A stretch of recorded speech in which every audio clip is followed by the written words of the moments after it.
Baiklah, pada kesempatan kali ini saya akan memberikan sebuah tutorial tentang analisis regresi sederhana. Langkah yang pertama, silakan kita buka dulu aplikasi SPSS-nya. Setelah tampil, klik pada variable view. Pada kolom name, silahkan ketik responden pada baris pertama, ketik X pada baris yang kedua, dan ketik Y pada baris yang ketiga. Pada kolom type, pada baris pertama kita ubah menjadi string, sedangkan baris kedua dan baris ketiga tetap. Pada kolom desimal, ubah semua angka menjadi 0. Pada kolom label, silahkan ketik ekstrakurikuler pada baris yang kedua, dan ketik prestasi pada baris yang ketiga. Kemudian, pada kolom measure, silakan ubah pada baris yang kedua dengan ordinal dan baris yang ketiga dengan ordinal. Selanjutnya silakan klik data view. Lalu kita copy semua datanya yang telah kita ketik di Excel.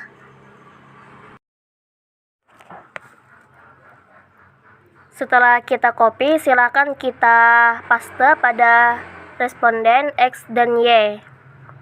Setelah itu, klik Analyze, pilih Regression, dan Linear. Selanjutnya, masukkan prestasi ke dalam kolom dependen dan ekstrakurikuler ke dalam independen. Kemudian, klik Statistik. Pada Regression, silakan centang Estimates, centang Model Fit, R-score change, dan Descriptive. Pada confidence interval itu 95%. Pada residual silakan centang Casey Weiss Diagnosis. Kemudian klik continue. Selanjutnya klik plots. Silakan pindahkan XD reset ke kotak Y dan Z-flat ke kotak X. Kemudian centang histogram dan centang normal probability plot. Lalu klik continue. Selanjutnya klik save. Pada predictive, centang on standard reset. Lalu pada prediction interval, centang bagian mean dan individual. Lalu klik continue. Selanjutnya klik option. Pastikan bahwa taksiran probability keadaan default sebesar 0,05. Kemudian klik continue. Kemudian jika sudah yakin silahkan klik OK.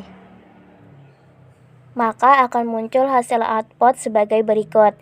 Analisis hasil output hasil SPSS pada double descriptive statistik, jumlah responden berjumlah 10 orang.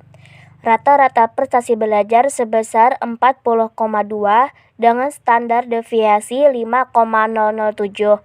Artinya, jika dihubungkan dengan rata-rata tingkat prestasi sebesar 40,2 per orang, maka tingkat prestasi akan berkisar antara 40,2 sampai 5,007 tingkat dengan tingkat keaktifan ekstrakurikuler rata-rata 31,9. Selanjutnya pada tabel correlation, hubungan atau korelasi antara prestasi belajar dengan keaktifan kegiatan ekstrakurikuler sangat kuat positif. Nilai R sebesar 0,938.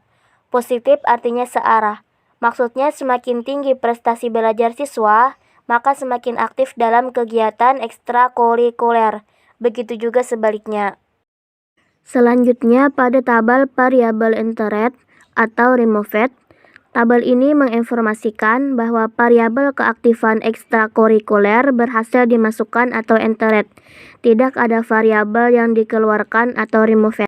Selanjutnya, pada tabel model summary, R korelasi sebesar 0,938 menunjukkan hubungan prestasi belajar X dengan keaktifan ekstrakurikuler Y sangat kuat positif.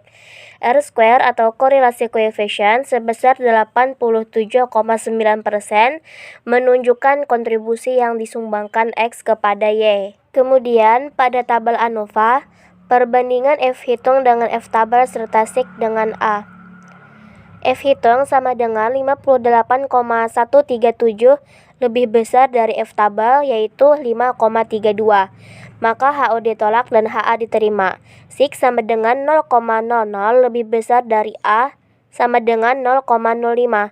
Maka HO ditolak dan HA diterima. Selanjutnya, pada tabel koefisien, model persamaan regresi untuk memperkirakan keaktifan ekstrakurikuler Y yang dipengaruhi oleh prestasi belajar X adalah 3/4. Jika seorang siswa tidak aktif di ekstrakurikuler, X sama dengan 0, maka diperkirakan tingkat prestasinya sebesar 12,6. Jika tingkat keaktifan ekstrakurikuler bertambah 1 poin, maka X sama dengan 5.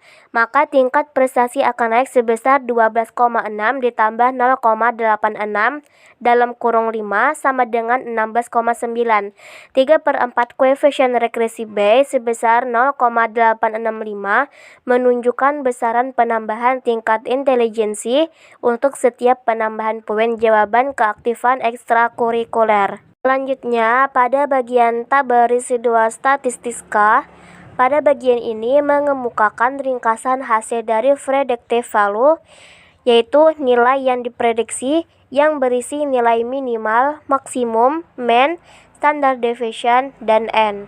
Kemudian pada bagian histogram, gambar ini menampilkan grafik histogram. Kemudian dari tabel definan variabel prestasi, hasil dari normal probability float ini menunjukkan penyebaran dari data-data yang ada pada variabel atau menggambarkan garis regresi, sebab titik-titik mendekati atau sekitar garis lurus. Kemudian, hasil dari scatter plot. Pada scatter plot ini dapat membantu kita untuk mengetahui penyebaran data dan membantu untuk memprediksi nilai regresi antara prestasi belajar dengan keaktifan kegiatan ekstrakurikuler. Mungkin sampai di sini saja tutorial tentang analisis regresi sederhana dari saya.